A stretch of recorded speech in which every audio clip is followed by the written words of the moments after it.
Salam damai sejahtera. Saya Pendeta Jandri Tumangger akan membawakan ringkasan pelajaran Sekolah Sabat yang berjudul Kesatuan dalam Kristus melalui program Ini Baru Terang.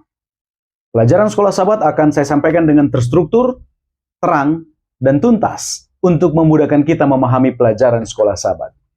Sebagai pendahuluan, sebagai makhluk sosial, manusia cenderung hidup dalam kelompok. Namun seperti halnya kelompok-kelompok di alam yang kadang mengalami konflik, demikian juga hubungan antar manusia tidak selalu berjalan harmonis. Bahkan di dalam gereja, sering muncul kelompok-kelompok yang terbentuk karena kedekatan dengan tokoh atau pemimpin tertentu. Pada akhirnya dapat menimbulkan perselisihan dan perpecahan. Pada pelajaran minggu ini kita akan mempelajari bagaimana Paulus menghadapi masalah perpecahan di jemaat Korintus. Ia mengajak jemaat untuk meninggalkan kesombongan dan persaingan, lalu kembali berpusat kepada Kristus dan salibnya. Mari perhatikan tabel berikut ini. Di bagian atas ada hari, masalah, penyebab, dan solusi. Pelajaran hari Minggu akan fokus membahas tentang masalah yang terjadi, kemudian pelajaran Senin hingga Kamis akan membahas tentang penyebab masalah itu, lalu kemudian juga memberikan solusi. Di pelajaran hari Minggu, membahas tentang masalah. Terjadi perpecahan dan perselisihan antara kelompok di jemaat Korintus. Keadaannya bahkan, jemaat saling menuntut di pengadilan. Lalu kemudian, perpecahan yang muncul di jemaat bahkan mengganggu atau merusak perayaan perjamuan Tuhan yang dilakukan di jemaat Korintus. Lihat betapa kacaunya keadaan jemaat di sana ketika itu. Lalu kemudian apa penyebabnya? Di pelajaran hari Senin, penyebabnya adalah oleh karena kita atau umat menyangkal kesetiaan kepada Kristus. Kesetiaan beralih yang seharusnya kepada Kristus, tapi kepada manusia atau pemimpin tertentu. Lalu apa solusinya? Solusinya adalah kita harus setia dan berpusat pada Yesus. Kita harus erat bersatu, sehati sepikir, karena Kristus juga tidak terbagi-bagi. Maka kita juga harus bersatu. Kemudian, agar kita setia dan berpusat pada Yesus, kita harus menyadari bahwa kita adalah anggota tubuh Kristus. Sekalipun berbeda, akan tetapi saling mendukung satu dengan yang lain untuk mencapai satu tujuan yang sama. Lalu kemudian, pikiran dan pendapat kita harus tunduk kepada Kristus. Tidak mengutamakan pikiran dan perkataan sendiri. Lalu, karunia yang berbeda-beda yang kita miliki, tujuannya harus mempersatukan dan membangun jemaat. Kemudian, kita harus berpusat pada Yesus yang adalah Tuhan, bukan kepada pemimpin kita atau manusia. Itu untuk pelajaran di hari Senin. Sekarang kita ke pelajaran di hari Selasa. Apa penyebab sehingga terjadi perselisihan antara kelompok?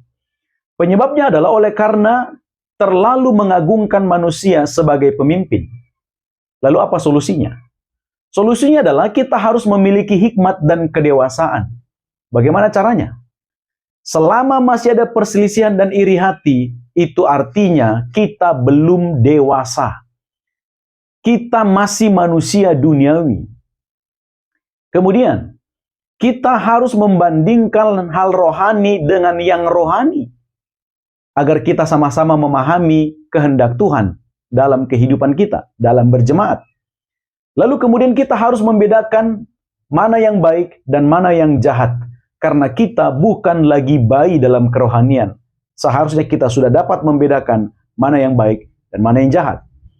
Lalu kita harus lebih berfokus pada Kristus. Dan kemudian, tidak ada persaingan dan pertentangan antar golongan.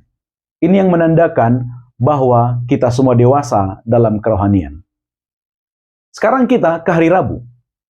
Penyebab perpecahan adalah oleh karena ada keinginan untuk mendapatkan pengakuan budaya. Dalam situasi ketika itu, masing-masing orang ingin menonjol dalam bagian mereka, dalam budaya mereka. Lalu apa solusinya? Solusinya adalah semua umat Tuhan harus melayani dengan kerendahan hati. Bagaimana caranya? Pertama, kita harus memiliki pikiran Yesus. Bagaimana dia melayani, bagaimana dia berkorban, dan bagaimana dia membuat jemaat itu bersatu. Lalu kemudian, kita harus dapat menyangkal diri dan juga ego kita, ambisi kita, sehingga kita dapat melayani orang lain seperti Yesus melayani. Lalu kemudian, kita harus paham, gereja ini milik Kristus. Kita hanya pengelola, kita hanya pelayan, bukan pemilik. Maka kita harus sama-sama melayani Kristus. Itu untuk pelajaran di hari Rabu.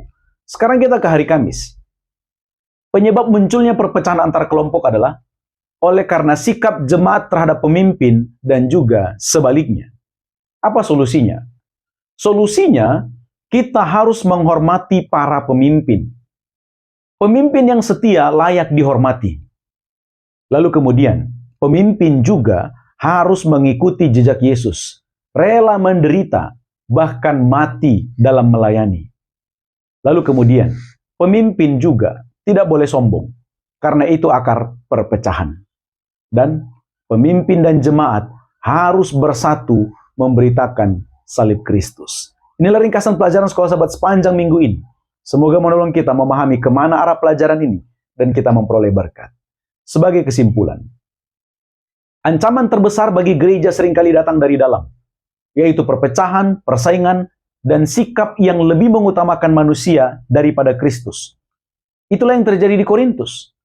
Karena itu Paulus mengajak jemaat kembali kepada salib, tempat di mana kesombongan dikalahkan dan kesatuan dibangun. Kesatuan sejati tidak lahir dari kesamaan latar belakang, melainkan dari hubungan yang sama dengan Kristus.